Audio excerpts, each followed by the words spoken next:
Everybody come in and take your seats. We're going to start in a couple of seconds.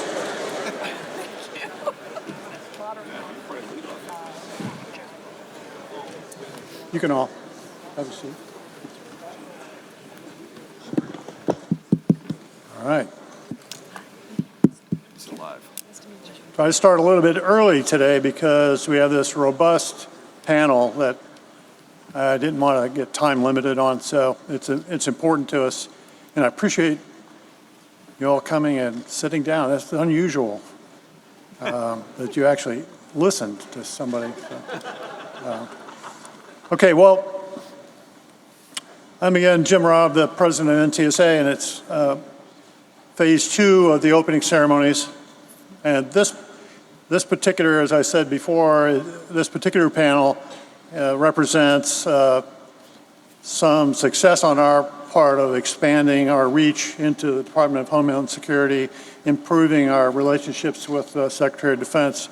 And this year we have contingents from the Coast Guard that are with us, and just the Space Force people are here. So we see this as a growing organizational effort to try to improve and raise emphasis and advocating for training and readiness, specifically for the warfighters and their first responders. And as you see and know, that national security is really military, and then you've got a lot of things that are going on internationally in Ukraine and Russia, which sort of highlight the idea that everybody's got to work together in the interagency to actually have combined effects, sanctions and stuff like that. So there's an imperative that we train and fight together, not only in a military sense, but in terms of the national security. So with this, as a prelude, I think I want to just go down to the panel and introduce the panel for you. After that, they're going to do some opening remarks. There will be an opportunity for you to ask questions via card. So the team will be walking around with question cards. If you want one of those, please just raise your hand and they'll bring it to you. A couple of things on the rules of engagement. They keep it short, not going to go backside of the card. And then the second piece is there has to be a question in there somewhere. So it's respectful and have a question.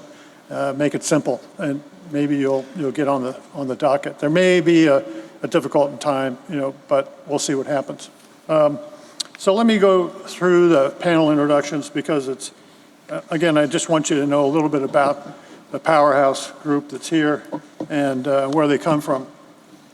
So first of all, I got Dmitry Kuznov, who's the Undersecretary for Science and Technology at the Department of Homeland Security in the Science and Technology Directorate. And he's just only been in 2 months in the job, so nothing too hard for him, he says.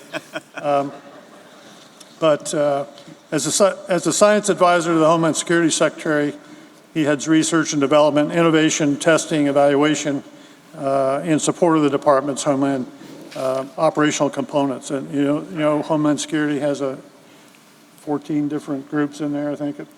So it's got to be a challenging task to try to actually S&T over all of that.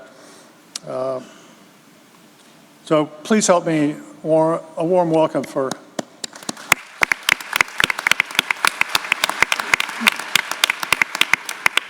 we have a repeat offender here in our next introduction. Lieutenant General Hims is command. He's the commanding general of the Training and Education Command, so he's perfect for this conference, and he's been here before, and we appreciate. The general is a warrior, and you can tell by some of the organizations he's been in when he was flying, and so he's got folks like the Bats and the Freedom Warriors. I mean, so everything's got a focus on being out there in the field. He commanded the Marine Air Group 41, the 3rd Marine Aircraft Wing, deployed multiple times to Afghanistan, was MAR 4 South Commanding General, now the Education Command. So please help me welcome General.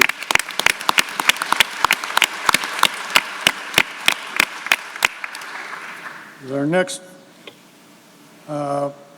panelist is probably happy to be out of the Pentagon, I guess, at this point. There now, yeah, not flying much. So, Vice Admiral Morley is the Principal Military Deputy Assistant Secretary of the Navy for Research, Development, and Acquisition. So, he's another key player in the whole business of making great decisions for the warriors. He's assumed the responsibilities in August of 21, so he's been there a while. He's got more than 3,500 flight hours, 750 carrier landings. He's flown more than 35 different kinds of airplanes. So it's, again, it's a very broad base across many airplanes, to include the MiG-29, which is one of my favorites to go out there. He commanded VFA-87 on the Theodore Roosevelt, and he went to test pilot school. It goes on and on. Thank you for being here, sir, and help me welcome him.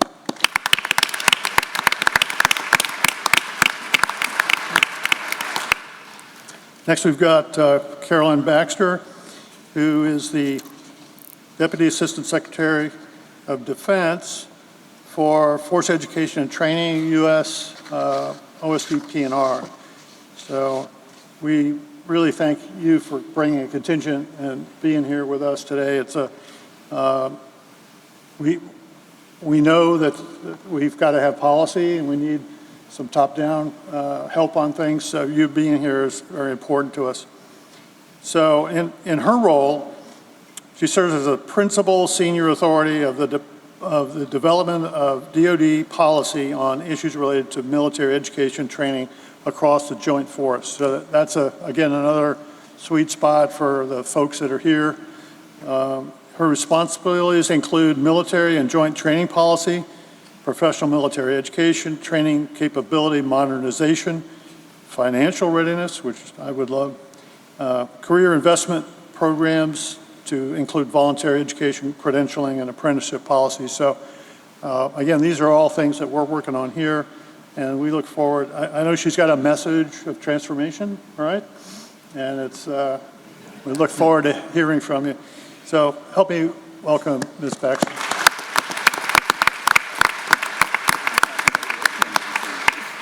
We're going to have an appearance by video from Young Bang, who's the Principal Deputy Assistant Secretary of the Army for Acquisition, Logistics, and Technologies. He couldn't be here, but he's sent a video down, which is great. And then we've got Ms. Karen Saunders, PEO STRI, who's going to field any of your questions related to the Army systems, as you will. And I told her we wouldn't put her on the spot, but I lied to her. Mr. Bang was appointed in March of 22. He advises the Assistant Secretary for Acquisition related to all matters for Army acquisition. And before that, he served as the Chief Growth Officer at Atlas Research. And I knew him in the NTSA world. He used to work for Booz Allen at one point, and he came over to my office with Jen Arnold and was trying to educate me on data science and big data analytics, and it was painful. But I'm supposed to learn, grow, figure out new markets, and that was one that was exploding at that time. Next up, we've got, okay, I think we're good. Please welcome.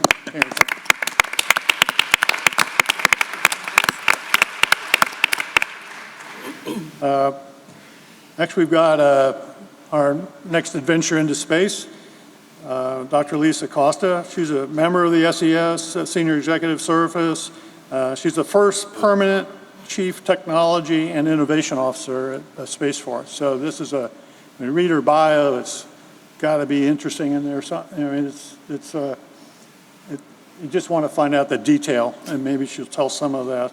But she's chartered to unlock and harness innovation to leverage increased speed and advantage. And she's into S&T, R&D, T&E, and so that's got to be a fascinating job. And we look forward to your comments. Please help me thank her for being.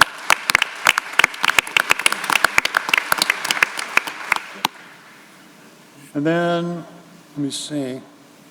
I've got Mr. Kevin Stamey, who's also a senior executive service member, and he is the Director for Information Dominance Programs, Office of the Secretary of the Air Force for Acquisition Technology and Logistics. Again, a great piece of the Air Force programs that we're working on and with the lead service. This is another acquisition related, and we're always interested in that. So please help me thank Mr. Stamey.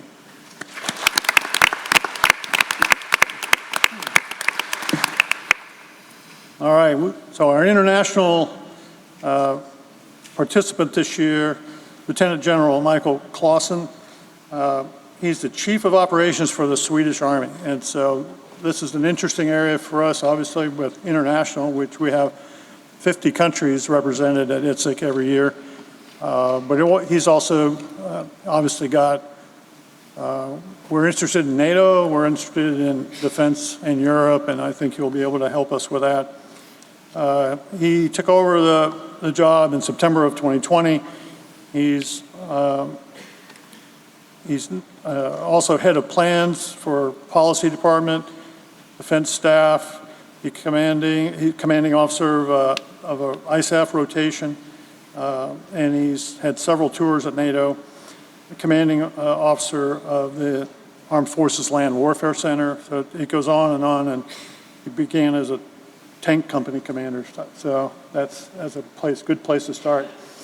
Oh, if you don't want to be in an airplane, which is a good place to be, you be in a tank, and that's a reason. So help me welcome.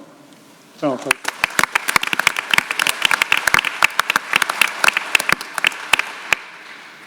with that, we'll go through a round of opening comments by the panel. We'll start with Mr. Kuznov. Thank you very much. Thank you, Admiral Robb. I appreciate the opportunity to come here, certainly to NHTSA for this opportunity. I do feel a little bit like the outlier here, but I think there is a lot of commonality, and I'd like to at least lens some of how I see DHS. As Admiral Robb mentioned, I've been there about 2 months now, so my view is still evolving. But I think as I've heard some of the opening talks here, I see a lot of things, a lot of common touch points, and I wanted to maybe reflect on some of those to give you some context of why this is an important venue for us. DHS is third largest federal agency, a little over 250,000 staff.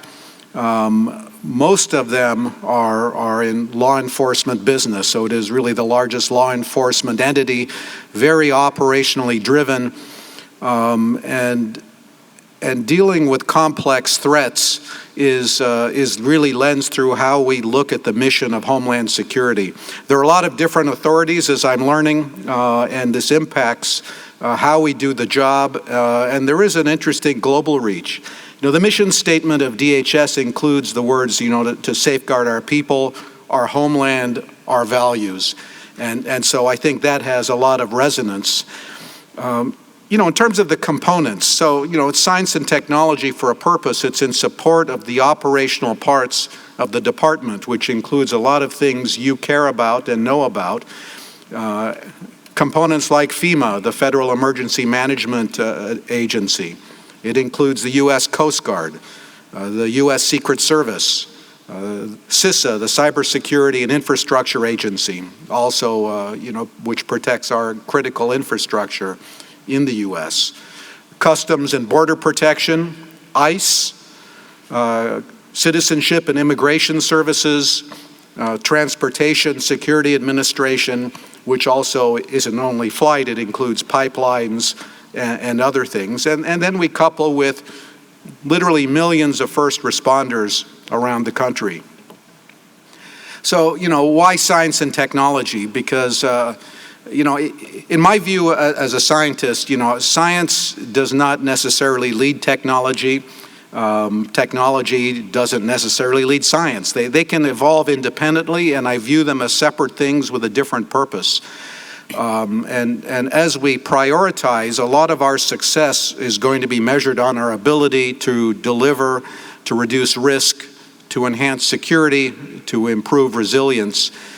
And so what does that have to do with the topic of this meeting, with training, with acquisition, with readiness? I think I have the luxury not only of being new, but in being a scientist, of being able to take a long view and think ahead a bit. And that can be, it can be nice. I enjoy that. And I view the world in the following way as I map it onto the operational needs of DHS. In a linear world, if you assume we're in such a world, more of the same is good. Faster is better. More efficient, of course, is better. So steady improvement along your path is likely okay, and slight variations will meet your needs, and you'll probably be in an adequate place. But if you're in a nonlinear world, this won't work. And this is a place where our historical experience may not be the guide to future events. I think we're closer to the latter for a number of reasons. First, I won't talk about the geopolitics that will layer on top of this, but I look about the world around us think about the broad missions of the homeland and how things are changing. New things are occurring that we thought would never happen, whether it's the floods in eastern Kentucky that, we've never seen that before. But, the comment of we've never seen that before is getting much more frequent. It's not just 500-year things that are occurring more frequently. It's the fact that things are happening that have never happened before. And so from the world around us, as we think about the Arctic opening up, as we think about what's happening, how it impacts people and migration and the rest of the world, it is non-trivial and it is hard to pin down, but it's not a steady state. At the same time, you think about where technologies are going. Technologies are evolving in a way that are impacting now all economic sectors, all age demographics, pervasive in ways that we really can't anticipate, but we see happening every day to everyone we know. And there's an increasing democratization of technologies also that make them work both ways in terms of their threats. And so the emerging technology piece is another component of a changing world that is hard to pin down. And so assuming that we're in a linear space, I think, doesn't make a lot of sense. And so how do you prepare for things that are not experientially rooted? And I think that's part of the challenge that I see in training and preparation, and what readiness will be, to what? To what future are you aiming? And so as we have limited funds, I worry about where you place your bets and how you prepare for things that you think are more likely than not. And so while I understand that more immersive views of our world and our experiences are straightforward to do today, we know how to do that. I think we need more foresight into building kind of these nonlinear externalities into how we can be ready. We deal, all of us here, with hard problems. I think all of the missions we've heard already so far this morning are important for everyone here.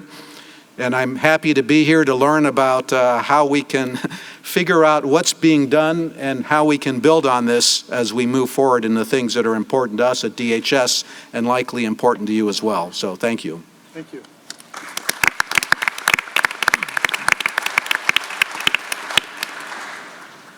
Good morning. I'd like to say thank you to my panelists up here. good to start getting to know you. This is going to be a teaming effort as we look to the future, so I'm on board. Let's move out. But to Admiral Robb, sir, my hat's off to you. I'm here for my third time, and we've talked about accelerating change for training moving forward. Sir, your invitation to senior leaders, including the vices and the chiefs, are part of what put all of us as trainers in a position to drive forward. That leverage that you've given us has probably done more to change training in the past 5 years than anything I've seen across my career. So please, how about a round of applause for one of our true training leaders?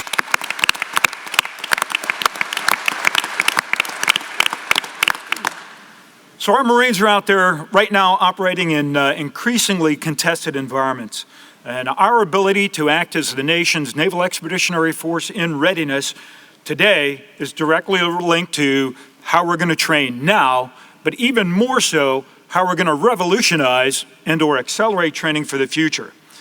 As the global threats have continued to evolve, our Marine Corps has leapt ahead with new and innovative concepts, systems, capabilities, technologies, all led by our Commandant's Force Design 2030 vision that you heard about last year.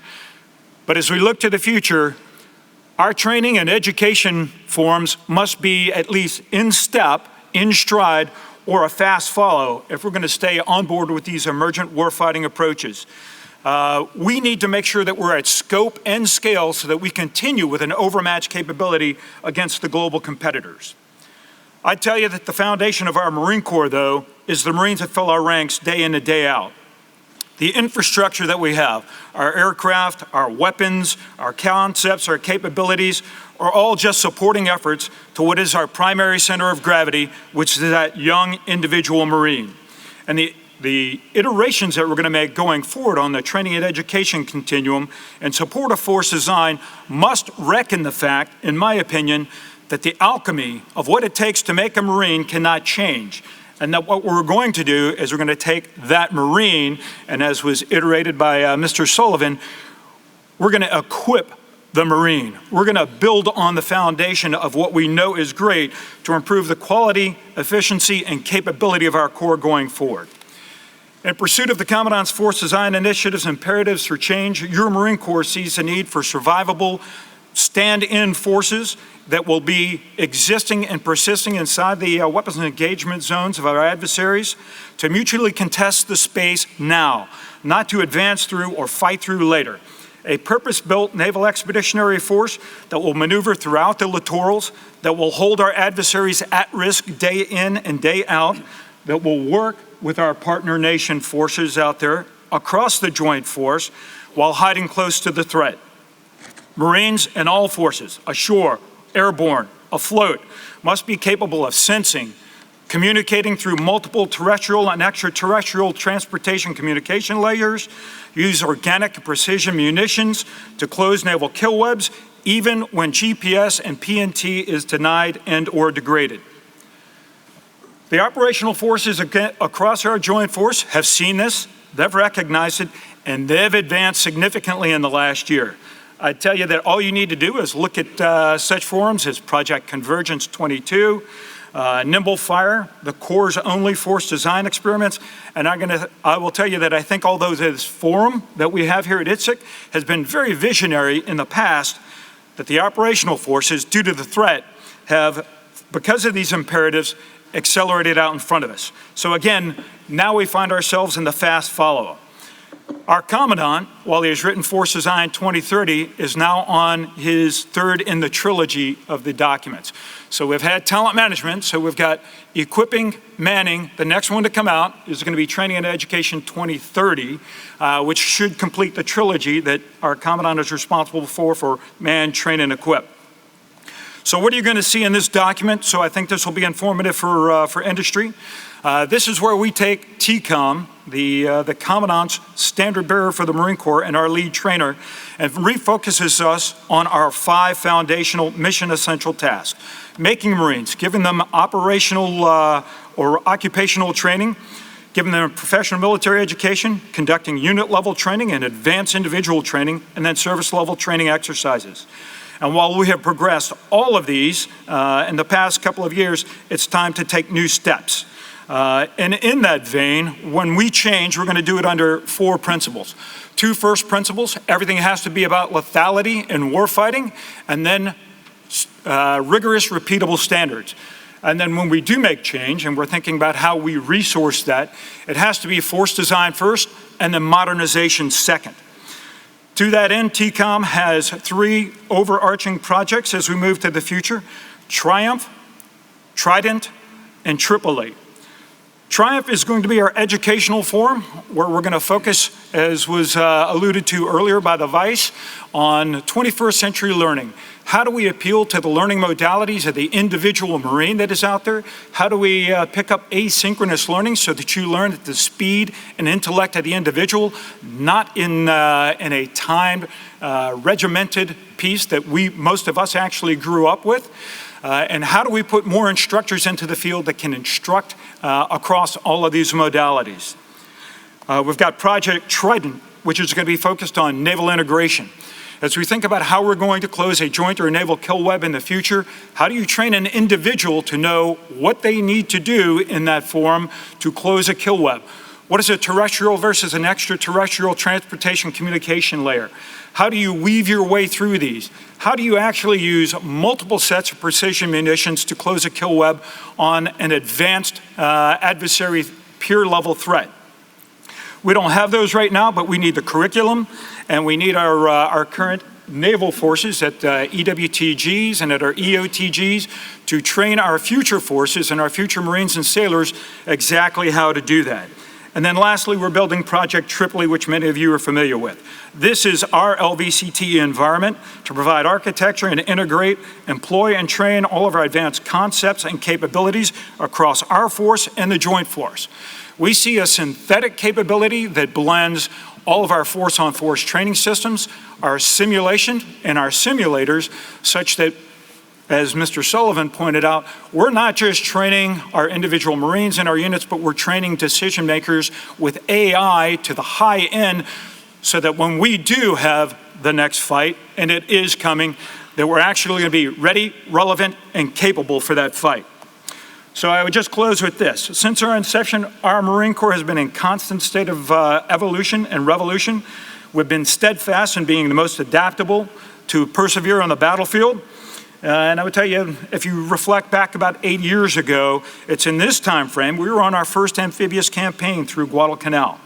New concepts, capabilities being put into the battlefield, but we showed that we had a penchant for adapting and fighting under these constructs. Our Corps showed just how quickly we could turn the tide on an advancing adversary, and we're going to do it again today. We stand on the shoulders of the giants of the Marine forefathers that came before us, with one generation of Marines making things better for each and every next. We're going to use our Corps' ability to outthink, surprise, and overmatch our adversaries in the future in ways that they just cannot fathom to achieve success and victory in the future. What I would tell you is our Corps isn't just modernizing, we're revolutionizing. And I challenge the industry partners, as well as the joint force here, to engage us with your new ideas, your thoughts. And then let's get together and do a lot of the do, and then let's start executing decisively. Thank you very much for the opportunity.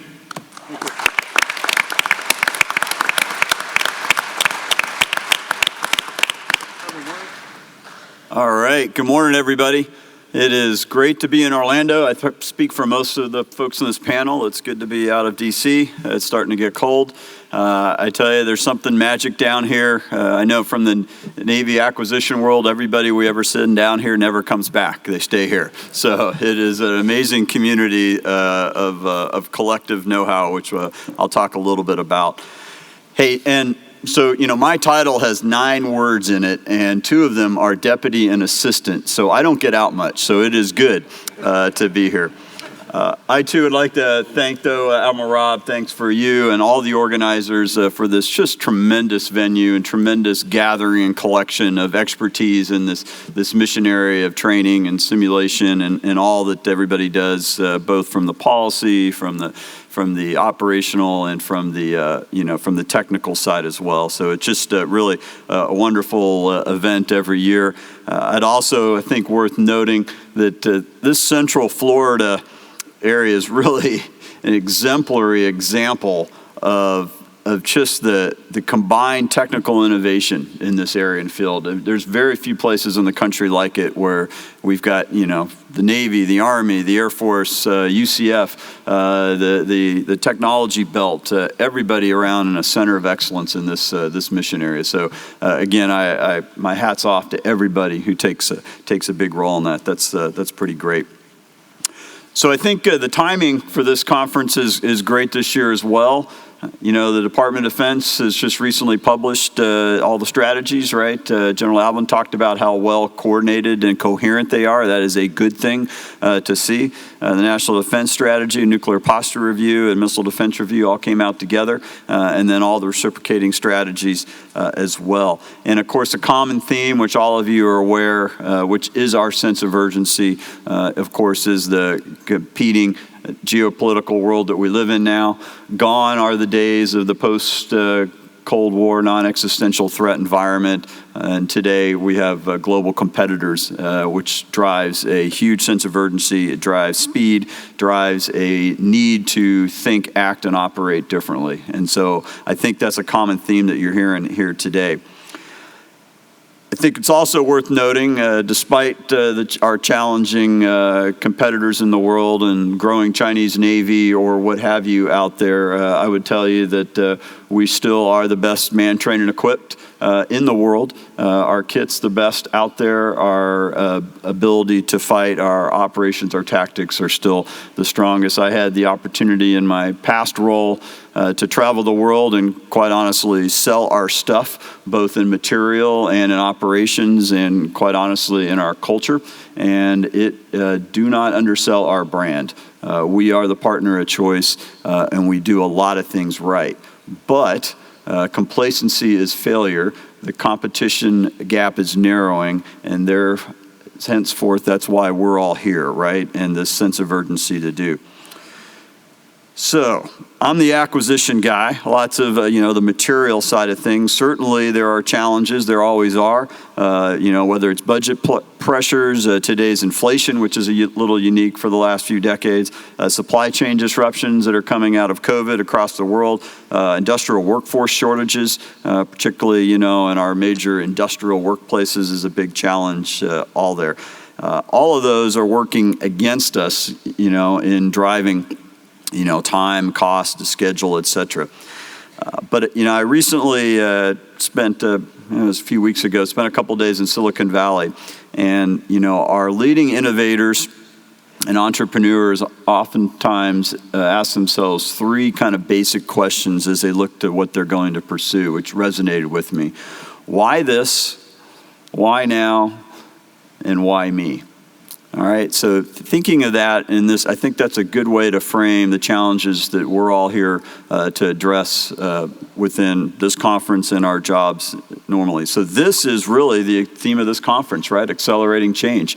In my role on that, it's about being able to deliver capability to the fleet faster.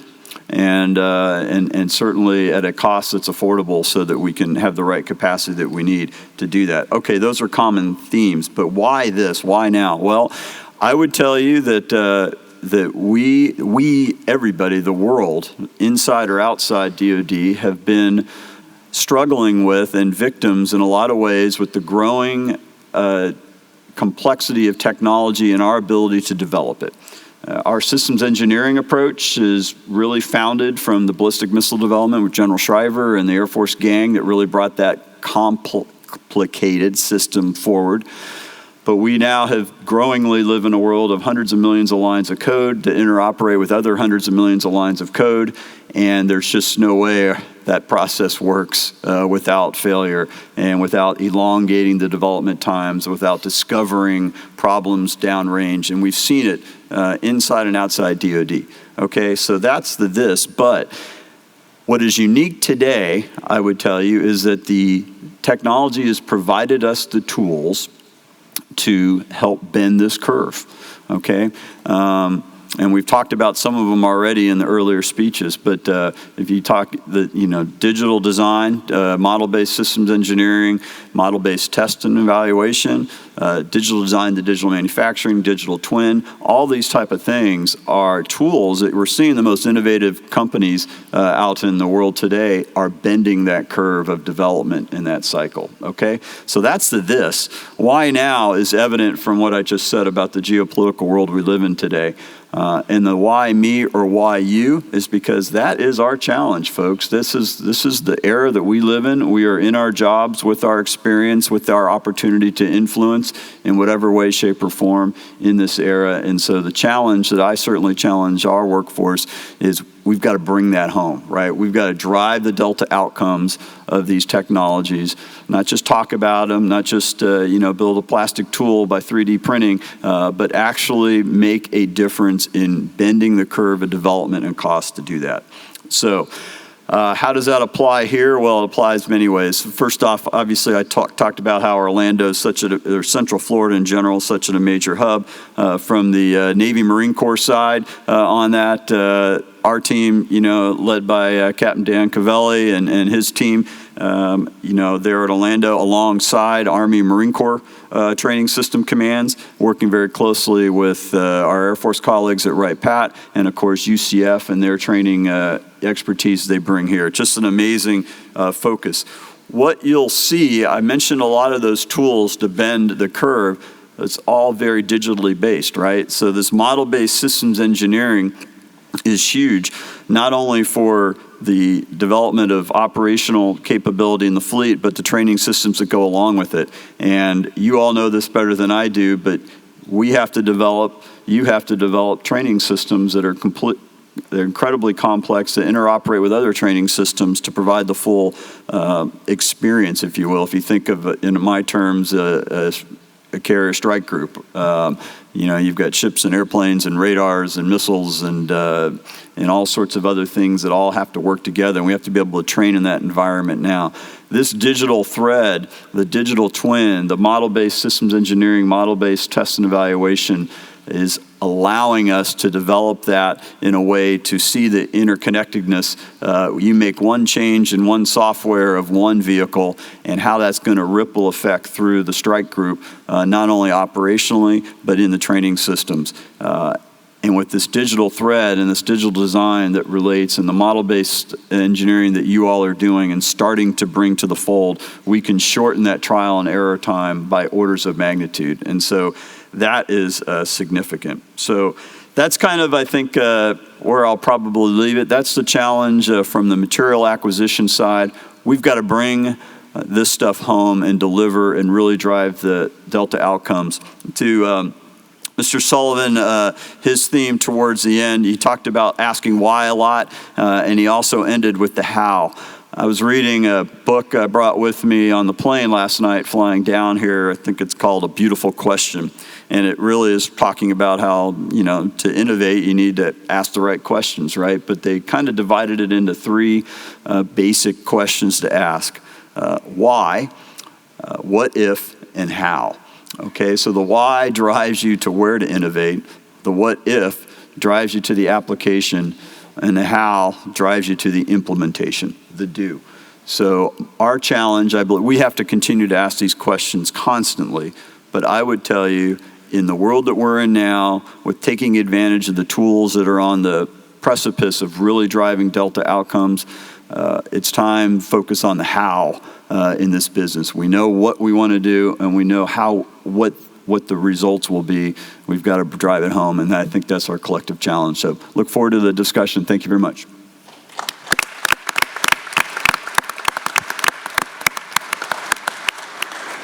Ms. Baxter? All right. Good morning, everybody.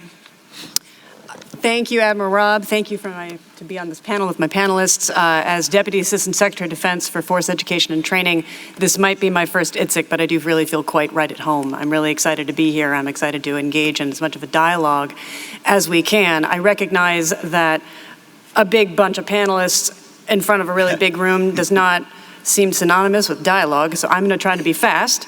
If you see me roaming around, please do grab me. I'm here to meet people. I'm not here to talk at you. I'm here to listen. So let me get to the vision, which you so artfully teed me up for.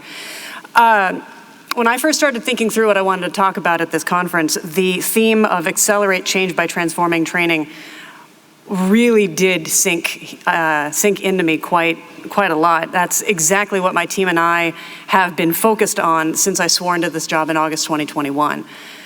Training our forces to be the most capable and lethal warfighters in the world requires a really shared understanding and a common vision and collective action, getting to the do.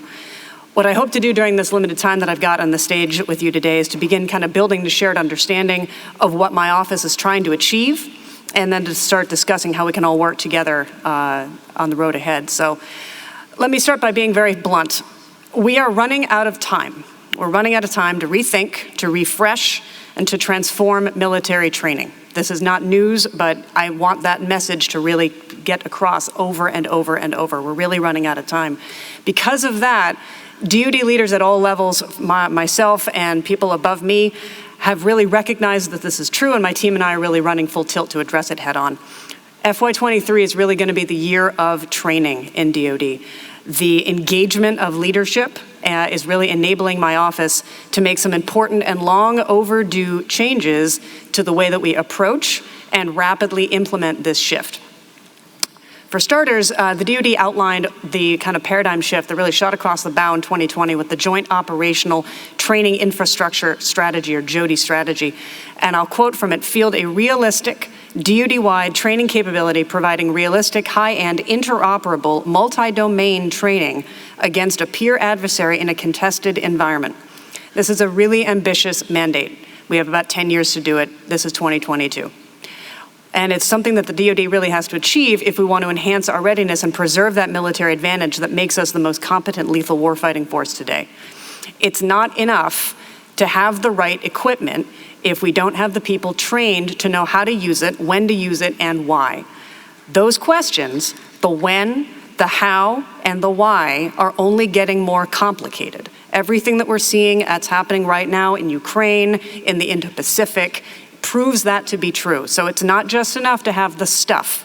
We have to have the people that know how to do it, when and why, and have the ethical code, the training, the education to back all of that up, action for action. So my team and I have been working really hard to advance the JOTI, and we are doing a number of things. We're continuing to support initiatives like the Pacific Multi-Domain Training and Experimentation Capability, or PEMTEC. We're accelerating training initiatives within the synthetic environment to close that gap for joint and coalition all-domain pacing threat challenges. The joint simulation environment and facilities like the Joint Integrated Training Center in Alaska that provide really a clear path for how the DoD can achieve the JOTI goals. In addition, we're also working on the electromagnetic spectrum community to create and implement realistic, contested, and degraded EMS operations. Fulfilling the EMS superiority strategies, training and readiness goals really remains a pretty top priority. We're also partnering obviously with OUSD R&E and engineering and academia and industry to accelerate the development of low-cost threat emitters to create a realistic electromagnetic warfare training environment. Implementing the JOTI is a team effort. We can't do it alone without the support of services, other OSD components, allies and partners, and of course our industry colleagues. So let me talk about a little bit of one of the ways that my office is also trying to shepherd all of this. We're trying to create a new paradigm for governing training, for making sure that all of these efforts that might seem disparate are synchronized, unified, and all marching at the same pace, in the same direction, with the same vector. So if we're going to have to train as we fight across all levels, that's going to be pretty complicated. So let's start at the leadership level. The amount of attention to training right now is really quite unprecedented. So we're trying to capitalize on that fast, elevating the importance and urgency of training throughout the entire DoD by creating a military training executive steering group, or MTESG for short, which is a 3-star forum focused on designing and critically solving joint and tactical training challenges. That's going to be pretty important. That's going to be kicking off sometime in the next couple months.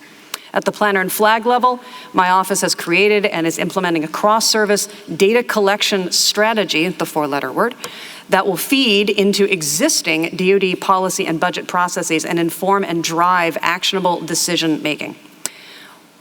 So what?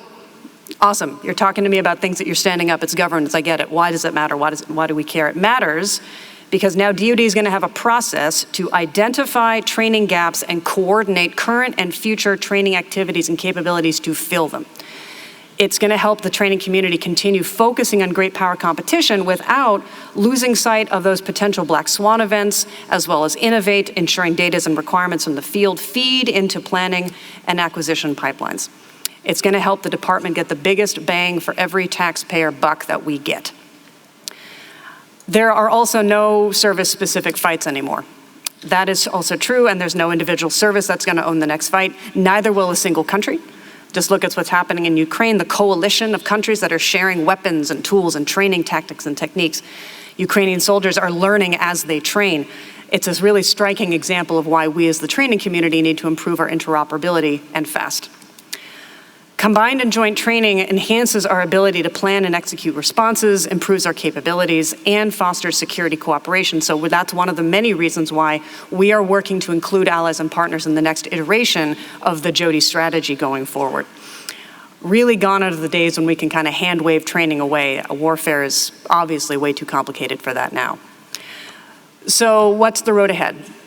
Building truly joint and interoperable training capabilities requires the coordination and support of this entire training community.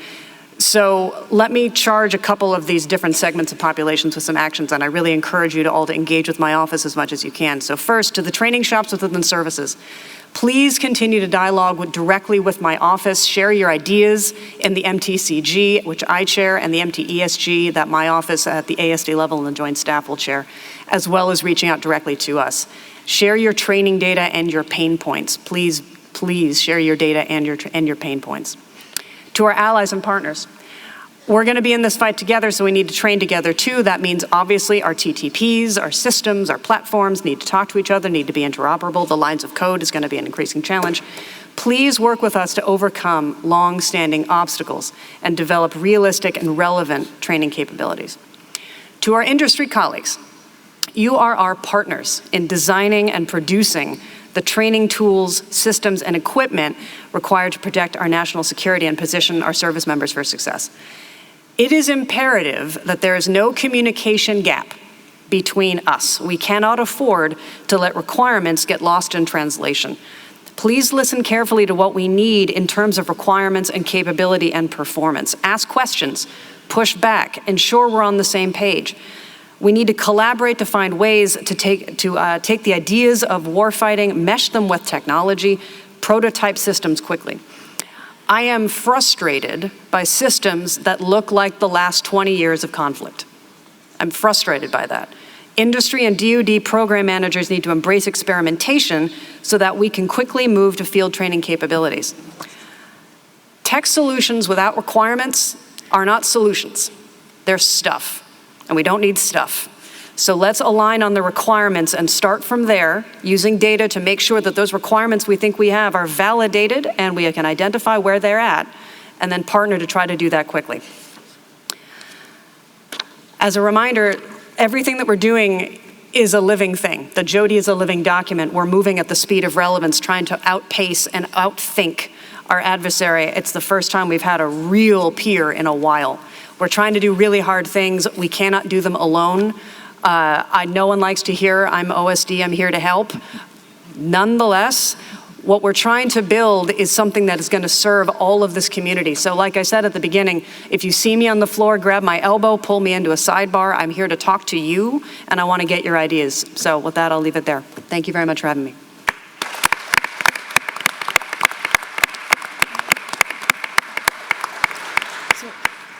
We're now going to queue up a video from young. Admiral Rob, so while you're queuing up the video, I want to thank you. I want to thank you for allowing the Army to represent virtually. This is a very busy week in the Pentagon, certainly for the Army. So thank you for allowing Mr. Bang to do this virtually. And I want to thank my fellow panelists. This is a very esteemed group. It'll be a good conversation. Thank you. Okay, thank you. Good morning, everyone. As the Army's Principal Deputy for ASALT, I greatly appreciate having this opportunity to address the 2022 Inter-Service Industry Training Simulation Education Conference, better known as ITSEC, on how the Army is preparing our soldiers for the future. The Army continues its most significant transformation in over 40 years. We are building the Army of 2030 and looking to the Army of 2040. This transformation is not just about material. It's about doctrine, organizational design, leader development, personnel, facilities, policy, and most importantly, training.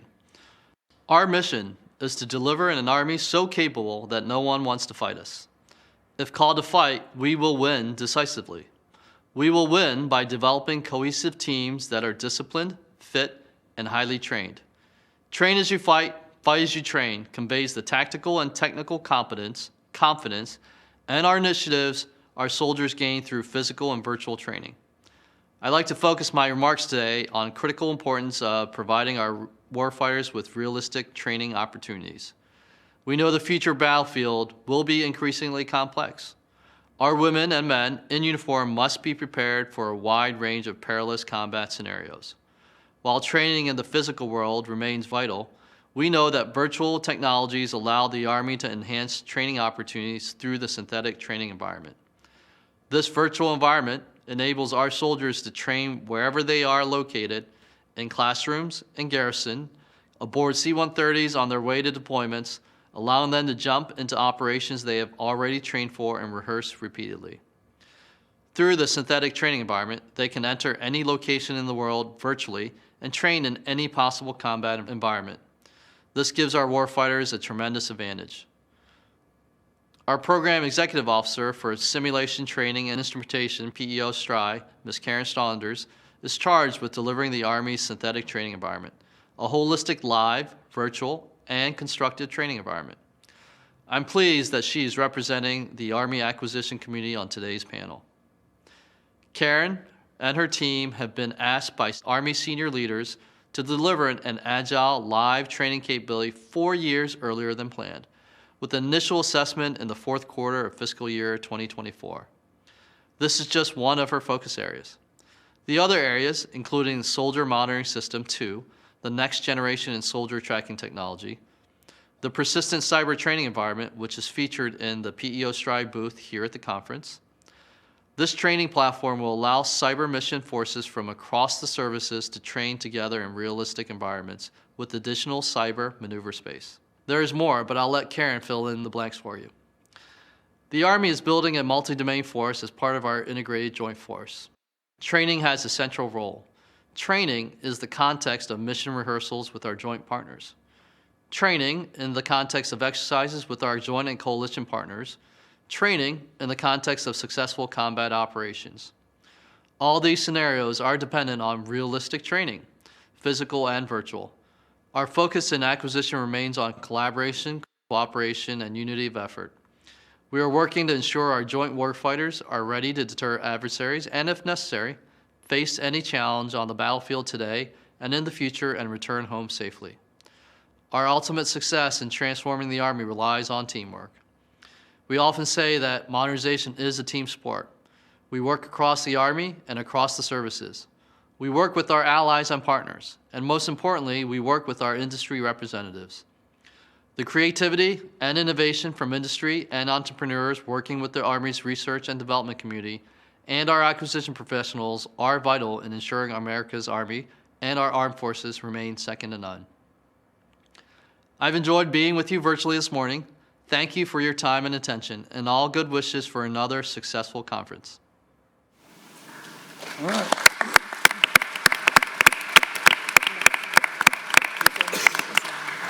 All right, Karen, he said you were going to say something. No. No. That's all right. We'll get you later. So, Ms. Costa? So thank you. This is not my first rodeo here at ITSEC.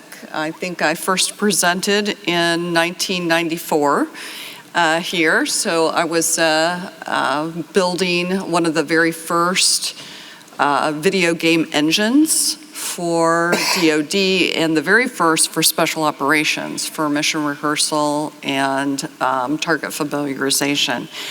I like to say this is also not my first startup in DoD. This is my second startup in DoD. I was at Special Operations, actually it was Readiness Command in 1987, and helped stand up Special Operations Command, and now I am helping to stand up Space Force. And I will tell you it's very similar. It is not all that different, except that there are some definite benefits to not having to do a startup inside of our beloved Pentagon. So that is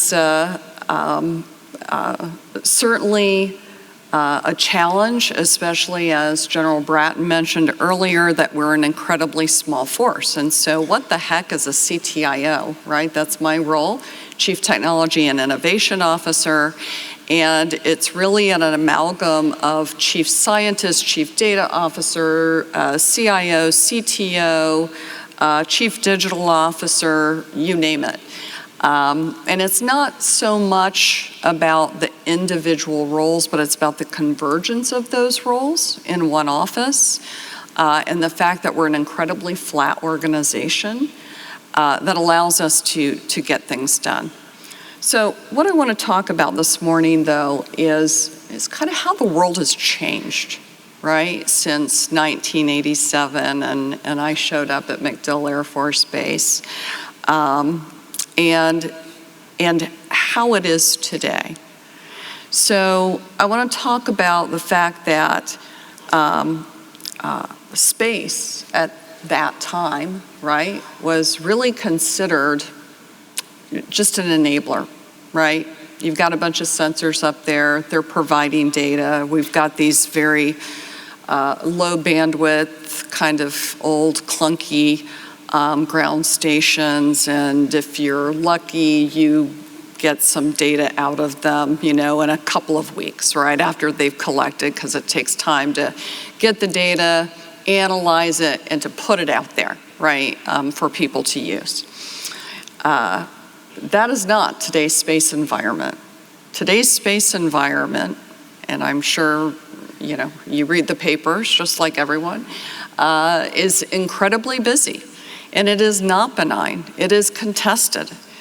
It is our job to try to keep it a peaceful and open environment. That is exactly why Space Force exists. However, if that is not the case, have no doubt that Guardians are warfighters. Guardians are very smart, and they are steeped in science, technology, math, but I like to, you know, quote Wild Bill Donovan, who said, you know, it's PhDs who can win a bar fight. Well, maybe it's more of a virtual bar fight, right? But make no doubt, these are individuals who understand what is at stake in terms of space being potentially held ransom to peer competitors, and what that might look like for not only us as a nation, but for our multinational partners and really citizenry around the world. So looking at, as General Alvin said, that what happens, what are the consequences of if we lose, is an incredibly important part of our imperative. Because let me tell you, space is not just a service providing capability, but it is also part of every single service defense plan. It is our job to work jointly with all of our service partners to ensure that they are able to execute, force project, force protect. And when I talk about that, you know, maybe I'm a little different, I'm sure I'm very different, from other individuals you might talk to when you talk about projecting force.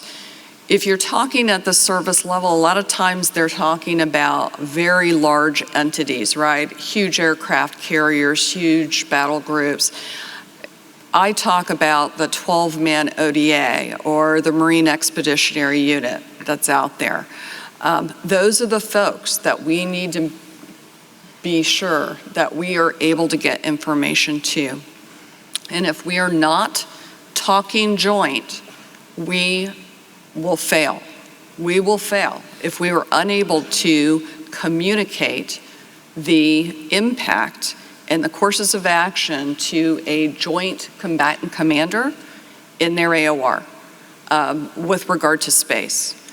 So it's a very different environment, different threat environment. Space Force is the smallest force with the largest AOR.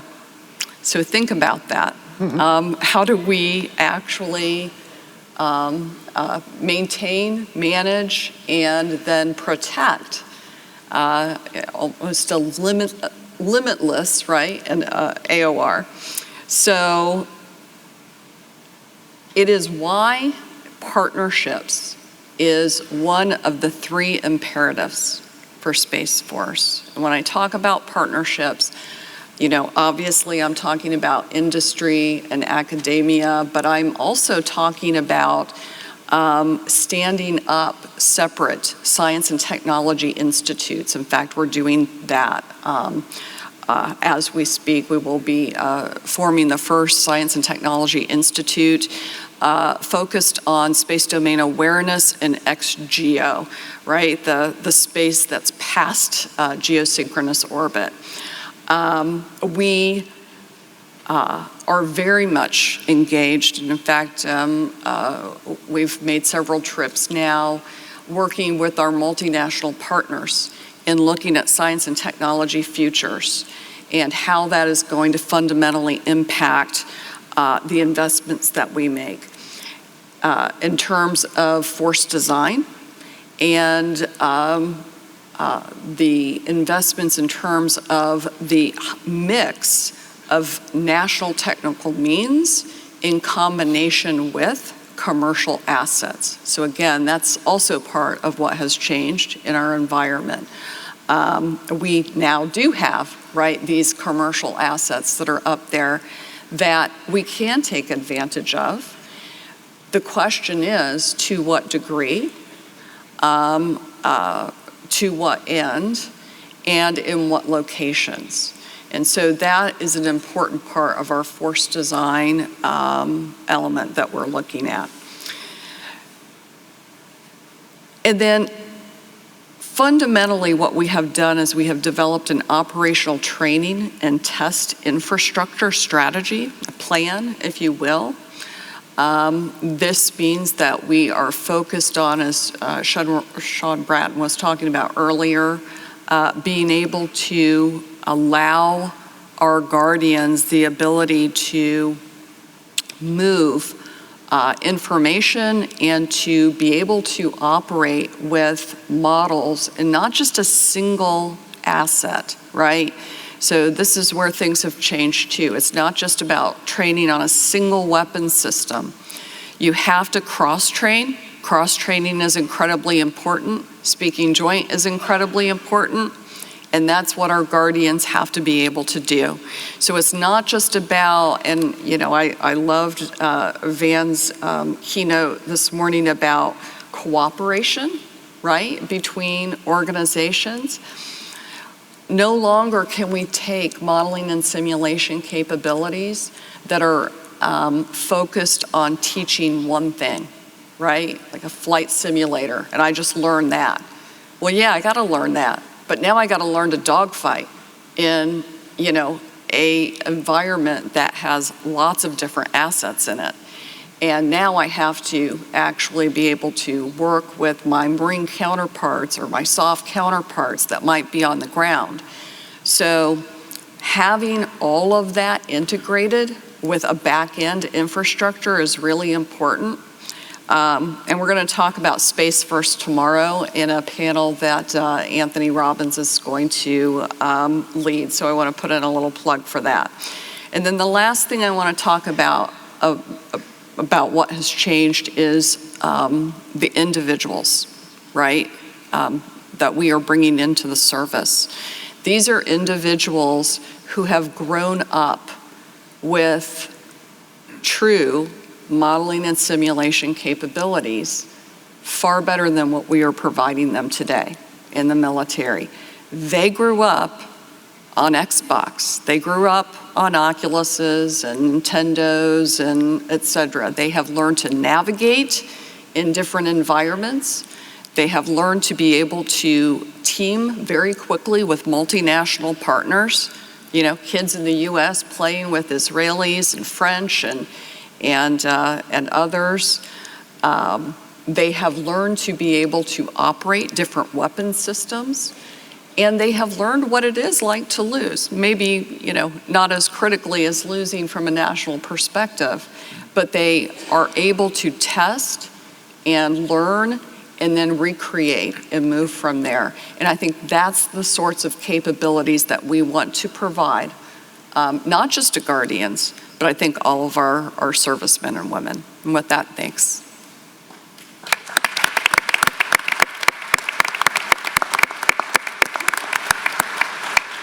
Mr. Spamy? Admiral Rob, thanks for the invitation. And it's good to go next to last, kind of hear some of the themes, and so you'll hear some similar comments that you've already heard. And you've already heard today several times reference to General Brown's charge to the Air Force to accelerate change or lose, and I'm sure you'll continue to hear that throughout this conference. But let's be clear. So General Brown's charge was not to accelerate change for the sake of change. He wasn't asking us to go look at the coolest toys out there or the greatest technologies. He's asking us to look at those things that make a difference, that have warfighter outcomes. I think General Alvin used the word, the right things faster. And I'll offer some observations and a challenge. And in this era of digital tools and virtual reality, augmented reality, I personally have seen sort of a mixed bag of results of things, and I'll come to a conference like this and I'll put on a set of Oculus glasses or Google glasses and think, wow, that's a really cool tool that in the end didn't translate to a technology that made the users better at their job. And I'll give you an example. So in a prior job, I oversaw the Air Force depots. And at conferences like this, several vendors had come to me and said, hey, we've got a way to accelerate training.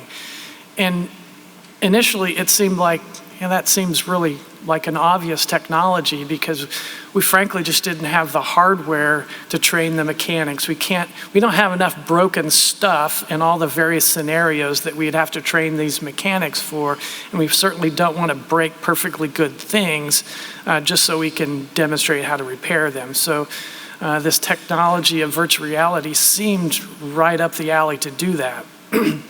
But at the end of the day, a lot of those technologies did not translate into making that mechanic more efficient at their job. And it certainly didn't enable us to accelerate the certification process. And there was a tactile piece that was missing to that. And so we invested a lot of resources for things that just didn't translate well. And part of the challenge I want to offer to you is to think about, how we take these tools and then translate them into things that have really meaningful warfighter outcomes. So one of those challenges I'd offer to you is think about, and it varies by the technology and the problem we're trying to solve, but before we go into it, what are the right measures of merit? How do we want to measure the effectiveness of this tool before we ever choose to go pursue it? And then the other thing I'd just offer you from an acquisition lens, the digital tools in this digital era are in fact making us able to deliver weapon systems much faster. And especially our ability to modify those weapon systems and adapt much faster than we have in the past. So especially in the area of software-driven capabilities, most of our capabilities in weapon systems is driven by software. And so in the past, when we had to actually make a hardware upgrade to advance our capability, today, much of that advancement in capability is actually in the software, and we can do that very rapidly. But when we do that, we have to also think about the entire ecosystem that has to change with it. And we've had reference today. This is a very complex ecosystem, very complex weapon systems. We're dealing with our joint partners. We're not going to go deploy a weapon system in most cases by itself. So how we train our crews, how we train maintainers in this digital space is very important, because it enables us to not only move the weapon system capabilities and adapt faster, but it will and should enable us to move the capabilities of those maintainers and operators along with it. So there's certainly opportunity there, and we obviously don't do that also without our partners. Just can't imagine a scenario where the U.S. goes it alone. And so how do we use these tools to interface with the training tools that are being developed by our partners as well? So there has to be ways. We have to think in advance about how we make those interoperate. And so my challenge to my acquisition partners is, before we go into a major acquisition, to think about not just how we're going to deliver that cool tool and that shiny object, but how we're going to mature the ecosystem that goes with it. How are we going to harness the capacity in this digital era of augmented reality and virtual reality to make all of the rest of that ecosystem come along with it? And we have to think about that very early in our weapon system, because that's not necessarily the easiest part of acquisition, is bringing the tail into that. And so we have to think about it up front and often to make sure we're thinking through, and we put in our budget, we're putting in our acquisition, what are the tool sets that we're going to need for our operators? What are the tool sets we're going to need for our maintainers? And how are we going to make that adaptable, because the weapon system itself are going to move very quickly. And with that, I look forward to your questions. All right, General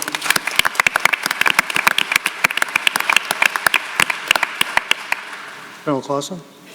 Thank you very much, and good morning, everybody. It's really a pleasure and an honor to be here on this distinguished panel. I would like to address a few things that ultimately should lead to at least some reflections and ideas about what must be reflected in the modeling of provisions for wargaming, exercising, training at all levels, from a obviously Swedish perspective. We, as so many other countries, not the least in Europe, emerged just recently from the eternal era of peace, and I mean that sarcastically. We barely woke up in 2008 when Russia attacked Georgia. We woke up when Russia attacked and occupied Crimea. However, there was no flow of resources. In 2020, when things were starting to get go south again, obviously the resources started coming. So with an increased budget and a redirection back to national defense, and also with the recent application for full membership of NATO, we are, from a Swedish perspective, in, let's say, a challenging position that needs to address both operations readiness and, of course, growing fastly. Together with that, and to spare you the vision or the sight of my face, could we have the globe image, please? And this is not in order to set the scene in terms of what perspective you should take. This is the perspective that we try to take from a Swedish perspective.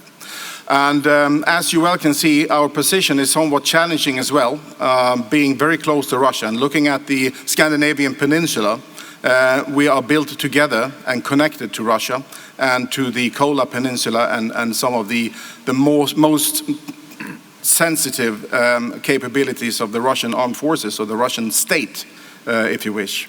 So it is also a neighbor with, let's say, one flank ranging from the Arctic down through the Baltic Sea region, over the Central European plains, down to the Eastern Mediterranean, and of course now also in Africa, with the Wagner PMC being active in creating a lot of friction in different African countries.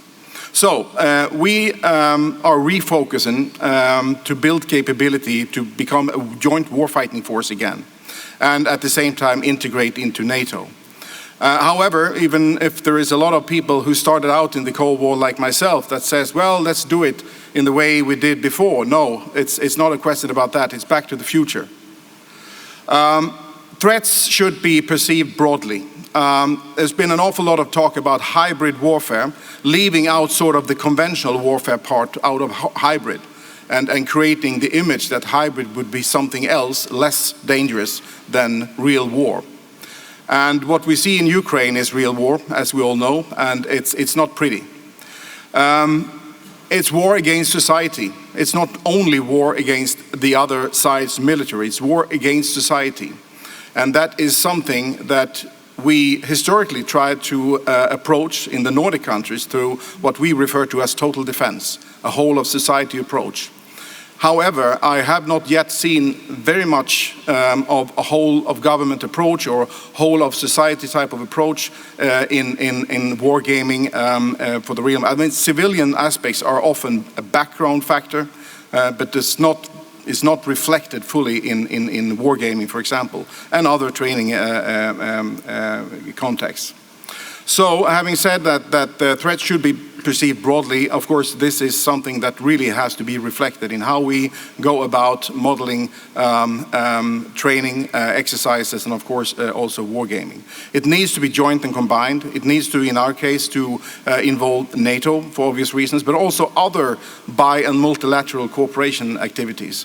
It needs to reflect the total defense, the whole of government approach, and again, not using the civilian setting as merely a background, but integrated into the scenario itself. We have now again been acquainted with war of attrition, which brings in the whole industrial base of individual countries or groups of countries into the scenario as well. Are we able to logistically and strategically provide our forces with the manpower, with the equipment needed for the modern fight, with all kinds of aspects into that? And of course also reflecting innovation during operations, innovation within the lessons learned process, and as was said previously on the panel, at the speed of relevance, tactically, operationally, and strategically. Hopefully leading to more adaptable forces. And again, just finalizing by saying that again, we have a lot of challenges to deal with at this point. We do have, based on the position in the world, a high up-tempo. Okay, it's not an up-tempo like in Ukraine, but in terms of running vigilance operations, deterrence activities, etc., it's a high up-tempo for a small force, which is then also set out to grow rapidly and to integrate simultaneously into the alliance. This is only manageable through integrated training approaches, and also to use the old term that training is the new operation. We need to train at the same time as we operate, and that constitutes merely my initial remarks. I'm happy to take any question. Thank you very much. Thank you.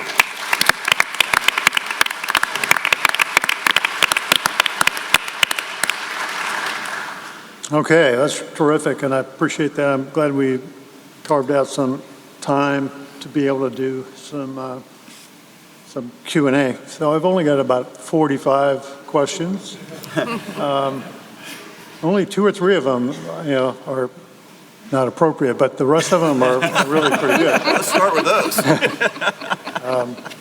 And there's a few of you. I want to start with one, which is kind of a central topic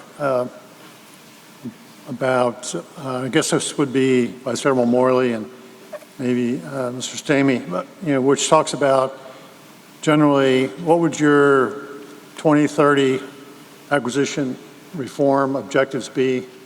And there's other ones, and you can kind of dig into all this if you want, or whatever part of it. How can we approach solutions to the frozen middle?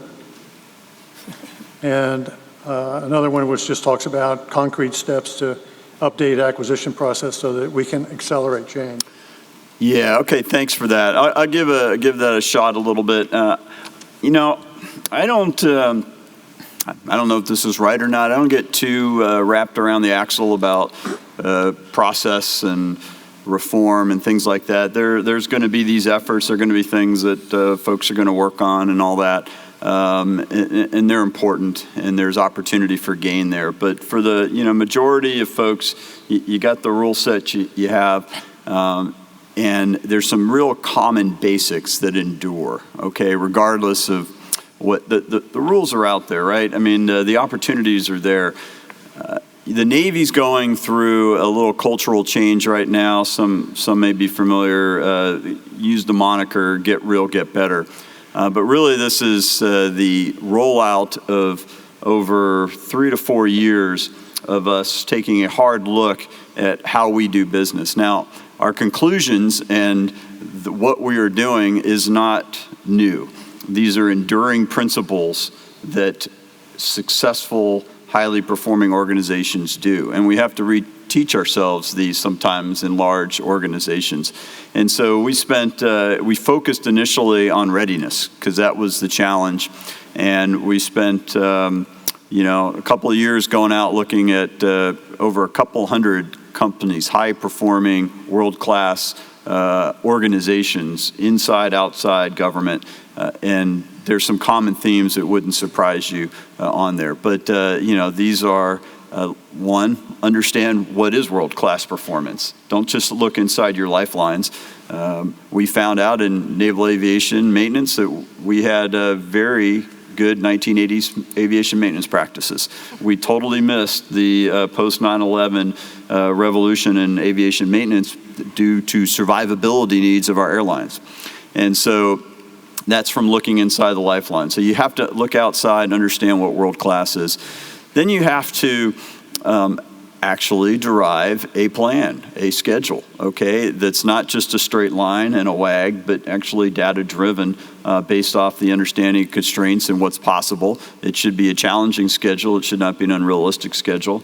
And then you have to have the discipline and process to put everybody at the table and perform to that schedule, and to embrace deviations and to swarm those problems, to learn from that, to then scale that learning and rinse and repeat constantly. Okay, these are normal, common practices of high performing organizations that we tend to forget over time.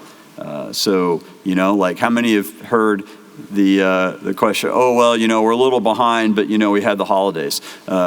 Were the holidays a surprise? Did we not have that planned into the schedule? That's just a convenient, kind of excuse. There's another constraint there. So that's the revolution we've been in. And so from an acquisition standpoint, I get less concerned. We have multiple acquisition pathways. We know there are some basic things you need. You need a requirement. You need an acquisition strategy. You need a test and evaluation plan, right? Those are really the 3 core things. They're not going away. We may change the names of them. Get that schedule, understand the requirement, and then manage, okay? Put everybody to table, figure out the constraint on a daily basis, swarm that constraint, don't point fingers, figure out who's accountable, and fix it, okay? That's not magic, but that's what works. So that's kind of, where we're going within the Navy that kind of gets at some of that. Maybe that helps. Okay. Mr. Stamey? Yeah, so I'll offer, my boss Mr. Hunter has several goals for acquisition this year, but I would say that the 2 foundational things are to institutionalize our move towards digital engineering. So the use of model-based systems engineering tools, and really training our workforce. So in partnership with Air Force Materiel Command, they're developing a lot of these model-based systems engineering tools. So to put those tools in the hands, so tools not rules, so we're putting those tools to enable the acquisition community to do things like government reference architecture. But a government reference architecture isn't something you just grab somebody off the street and say, hey, go do it. I mean, it is a difficult thing to train somebody how to be digitally native in these kinds of things. And so that's the first thing. And then I'd say the second thing is we're moving more towards agile software and containerization of software, so DevSecOps in particular. So we finally invested in an enterprise solution called Platform One that's not just for the Air Force. By the way, I invite all of my DoD partners, if you've not heard of Platform One, it is our enterprise DevSecOps environment. So it is a tool set that will enable us to go faster and to adapt our weapon systems much faster. Okay, thank you. Admiral Robb, if I can Aaron, speak for the Army. So similar to the Navy and the Air Force, we're looking at changing with the authorities we've gotten with the adaptive acquisition framework, setting processes and policies in place that allow the material developer to be able to maximize the authorities given it to us so that we can deliver capability sooner. The workforce is key, making sure that we can train and maintain our current workforce while also attracting a new workforce in, whether it's coming out of college or coming in from industry. But the third leg that Mr. Bush and Mr. Bang are really focused on, as part of changing processes, it's not just from the acquisition perspective. We've got to change from a requirements perspective, from a testing perspective, from a contracting perspective. Maintaining and sustaining readiness, as well as evolving, modernizing our Army, is truly a team sport. And it's not just the requirement coming to the material developer, us developing something and getting it out, but it's truly an iterative team sport where we're iterating on the requirements, where we're able to develop capability and iteratively test, and then ensuring that we've got the budgeting and the costing that is just as flexible.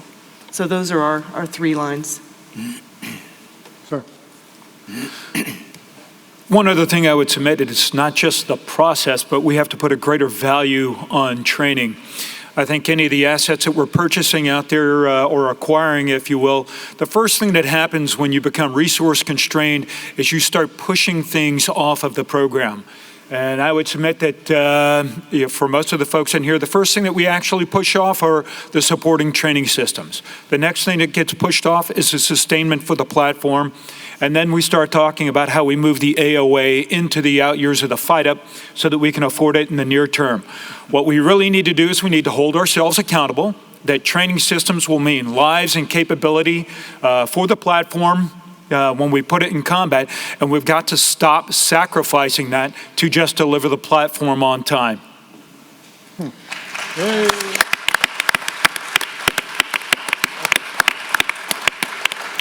I just want to add that Space Force is doing a lot of what was just discussed, digital engineering, really focused on changing the way acquisition is done, because now you have to rewrite contracts, right? You've got to have digital models that are delivered with the weapons system and that have to interact with other models, and that's the key.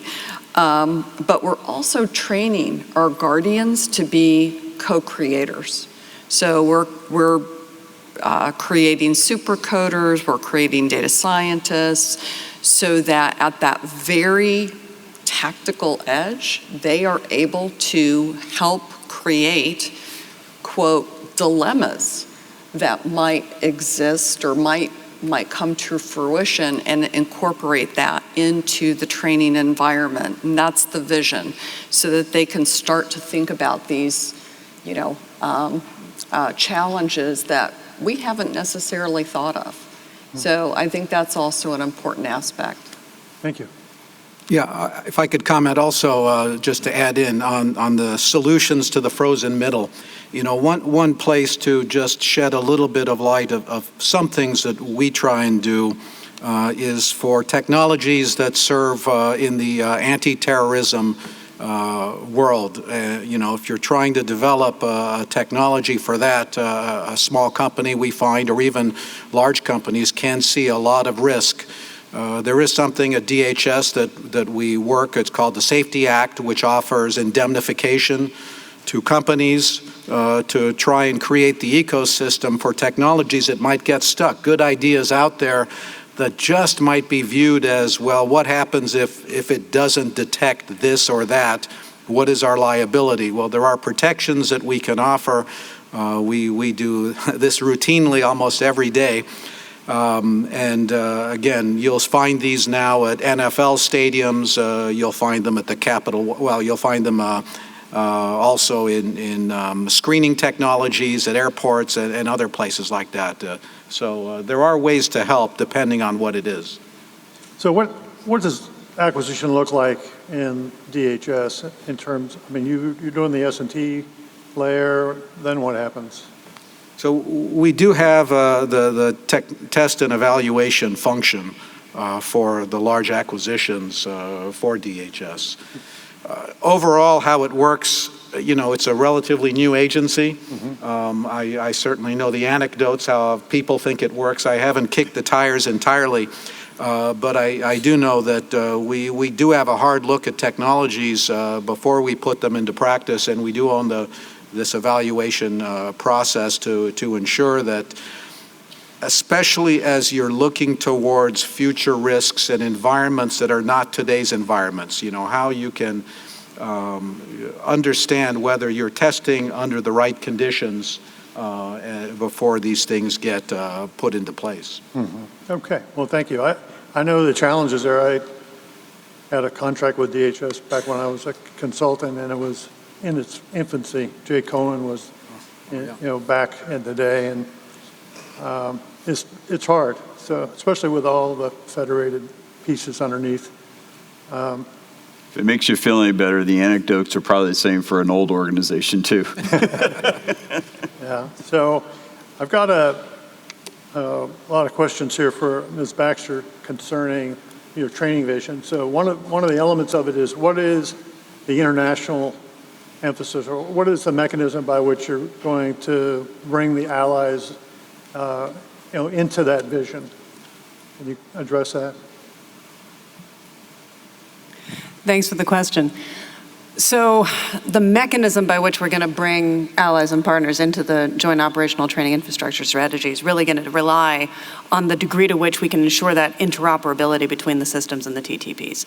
There's going to be a lot of technical solutions that need to be laid down. There's going to be a dialogue between our countries to make sure strategy drives money drives investment then trickles down to things like the kit and the weapon systems and the training itself. So first we need to make sure that the strategies are complementary, that we understand the threat perceptions at the same way. And then once we get that kind of nailed down, then we understand how that training is going to actually be laid down. So there's going to be a number of really high-level conversations between us and our allies and partners to make sure that what we are going to get out of the JODI is going to actually then solve problems downstream, as opposed to creating fissures that will then manifest in unacceptable ways later on. But getting down to the ones and zeros and the complementarity between TTPs and systems is going to be foundational to that. Yeah. So there's a lot of questions that relate to that connectivity, interoperability, and a lot of the data systems. And I know that's been a problem over in the past. Yeah, a comment, but don't have the full answer on, but you know, one of the challenges we're all facing is a lot of our operational and training systems are very data intensive.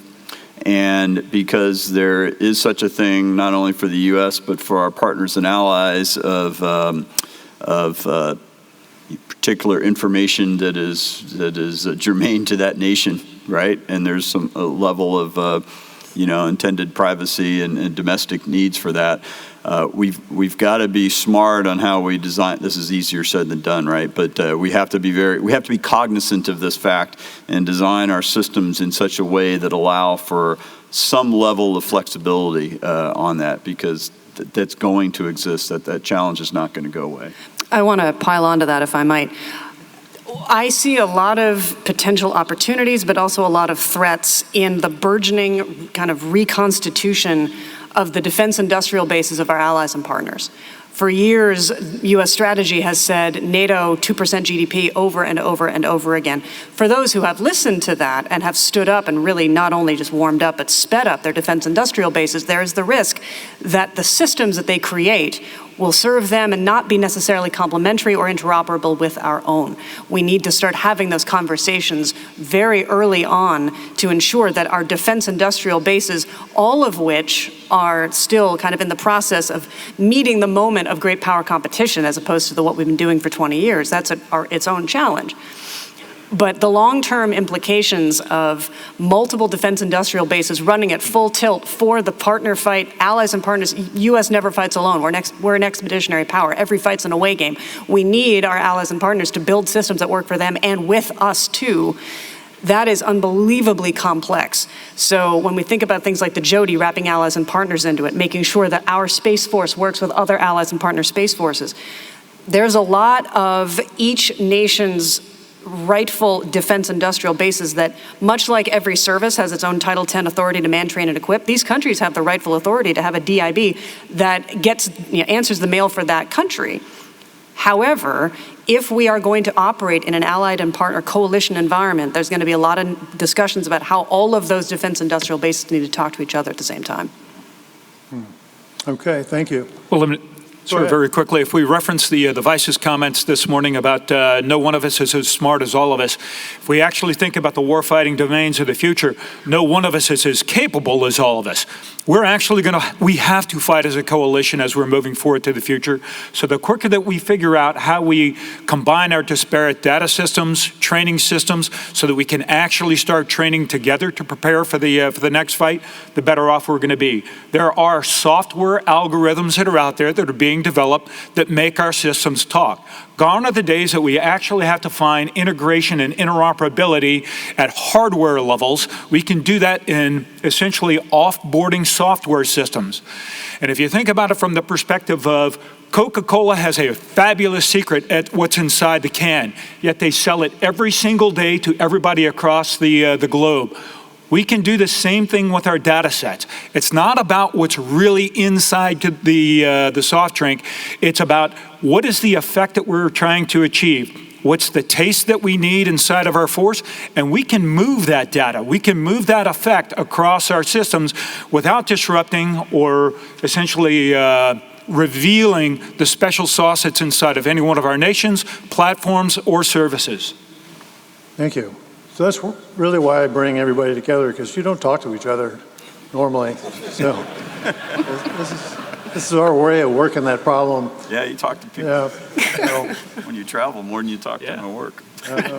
So, Ms. Baxter, does DoD have any real programs that are designed to go down into the K through 12 system of education to try to capture talent upstream?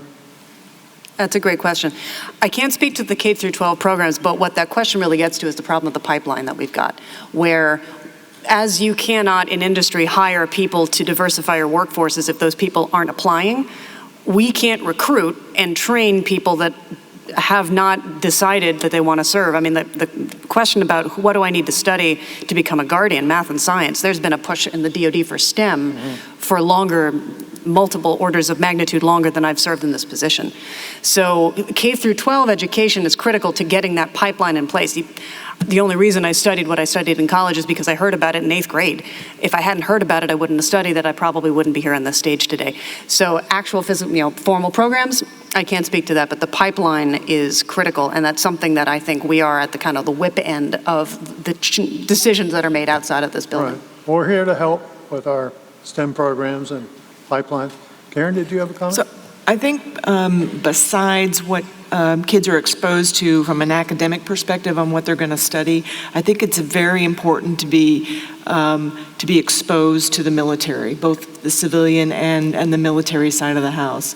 And whether it's the DoD STEM program that is resourcing each of the services, and the services have their own funding, but getting out into the high schools and into the middle schools and allowing kids to see that somebody in uniform or even a civilian soldier loves their job, understands the mission, and having that exposure, I think that is really important. Besides the technical academic training, right. I think that's key.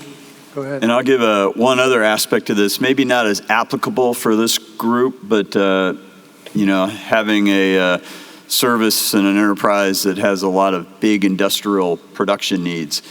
There is, and folks understand this, I think, in their gut, but the stats are pretty staggering. There's a shortage right now of what some of the literature will call deskless workers, right, or blue-collar type workers, right? From the Navy shipbuilding standpoint, welders, electricians, and pipe fitters, and these type of hard labor, blue-collar, have to be there on the job site kind of jobs.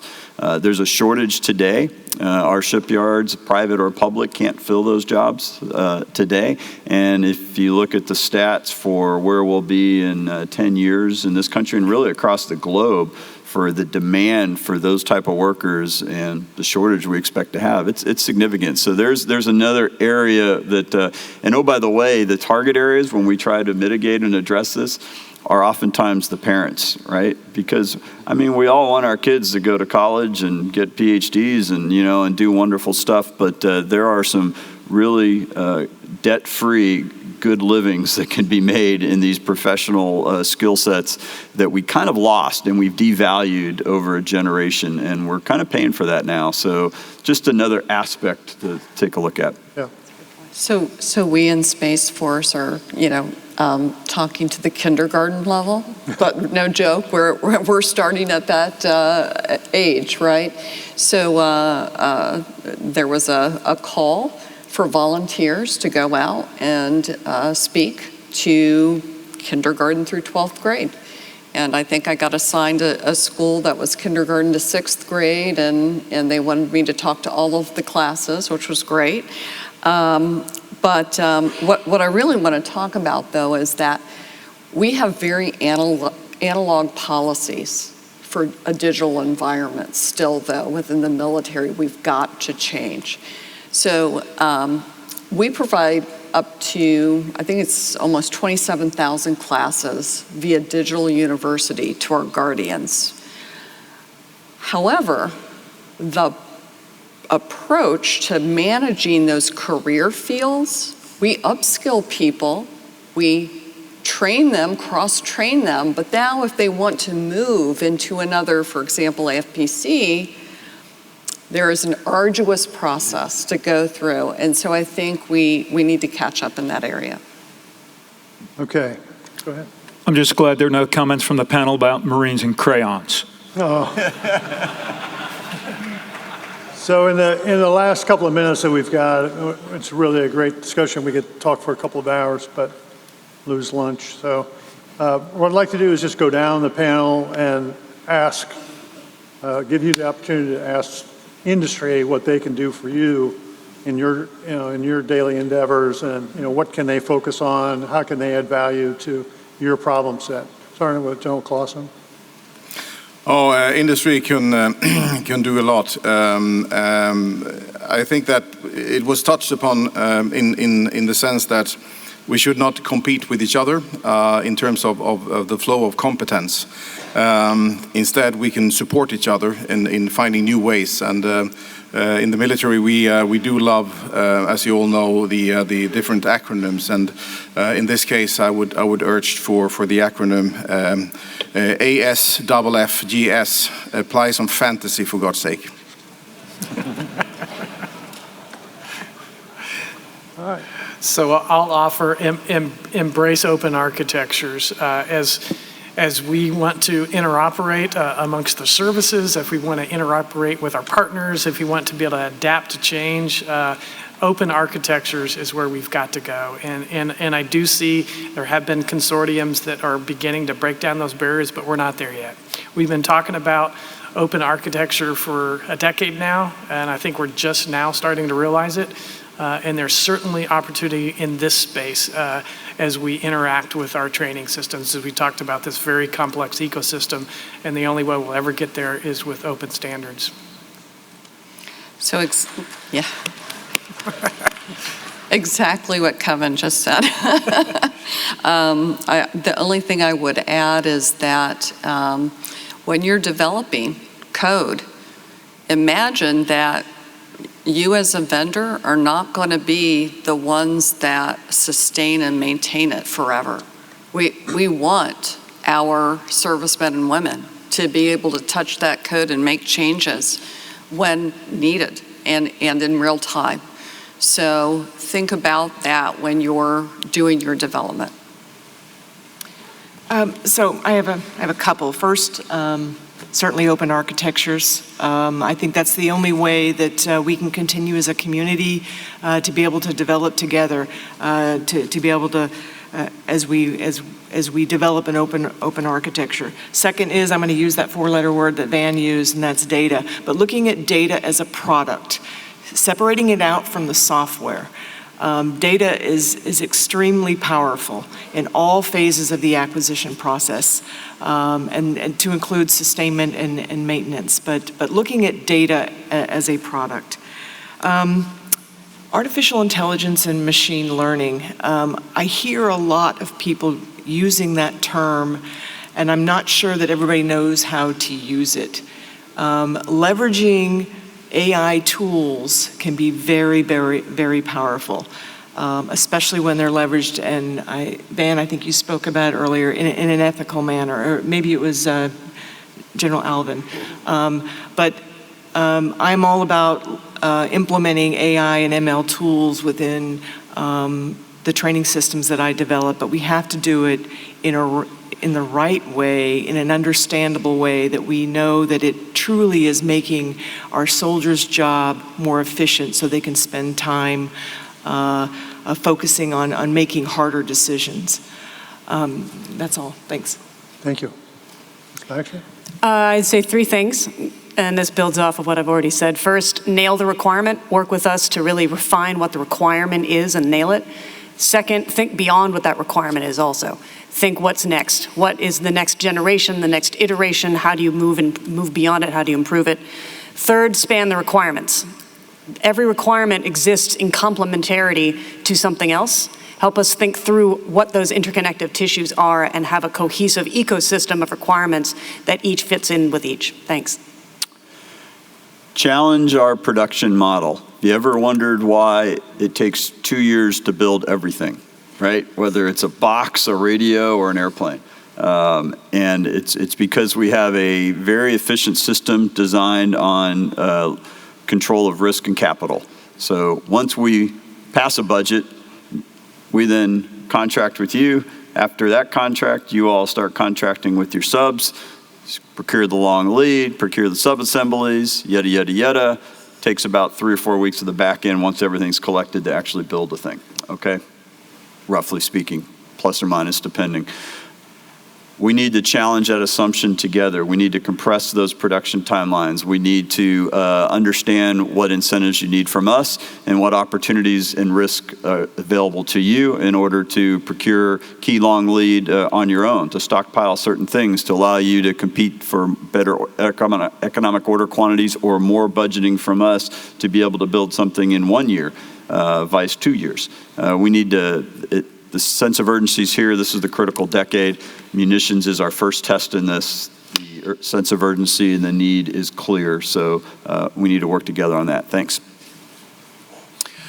I'd ask you to challenge us to figure out how we change this current generation of digital natives into nascent coders. When we get into a denied, degraded environment, they're going to be the ones that change the software that you write in real time to get past the barriers so that we can be successful. The next area that I'd ask you to challenge us in is how do we essentially achieve cognitive overmatch?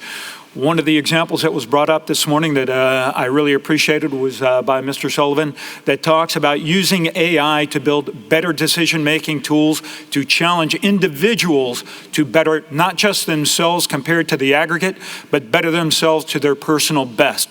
So both of those, thank you. Thank you. Dimitri? Yeah, thanks. I think being aware of DHS missions is a good starting point. I have to say I'm still on a learning curve, but understanding where your tools could be of use to us is very helpful at the beginning.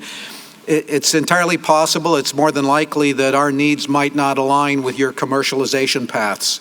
And so the willingness on your part to open up your roadmap, your 5-year plan under NDA, however it is, to understand whether we can leverage or build off in some way something that could be of value to the government that may not be initially on what you plan to commercialize. So your willingness to think about businesses that way, not delivering a product, but perhaps partnering in the longer term to do something that otherwise wouldn't be done. Recognizing that there are tools that we have, like, again, the Safety Act, to indemnify and protect against things that might be viewed by your company or your lawyers as, whoa, you know, we don't want to do that, there's too much risk, what if? You know, there are ways to work through that and to not let that be a showstopper to having the conversations with us. And finally, what we've seen for a lot of these tools, lots of small companies have great ideas, and we found that bringing them together to create kind of systems can help. We have things like that happening at the Capital One Arena in downtown Washington, D.C., a half dozen companies, fully instrumented 3D visualization of everything you can imagine tied to first responders. But it took the willingness of a half dozen companies to say, look, I can do this, you can do that, why don't we try and team together and create a system that works for this? And now they have something which is actually quite interesting. So I think it is not thinking of DHS as just come to us with a product and we'll see if we can put it in an acquisition pipeline, but be flexible. And I think there are conversations to be had. Okay, well, my great thanks to all of you for coming in. It's been a very rich, I think we should do this again, maybe next year, do number 2 version of it, but I really appreciate you being here. And a lot of these folks are going to be here for a couple of days, so my challenge to industry is go find them, meet them on the show floor, other places. Essie Baxter has a couple of events that she's in, and so please find your way through the program, and you can find these people. They're all excellent and much appreciated here in terms of representing the government to the training community. So help me thank them for their event.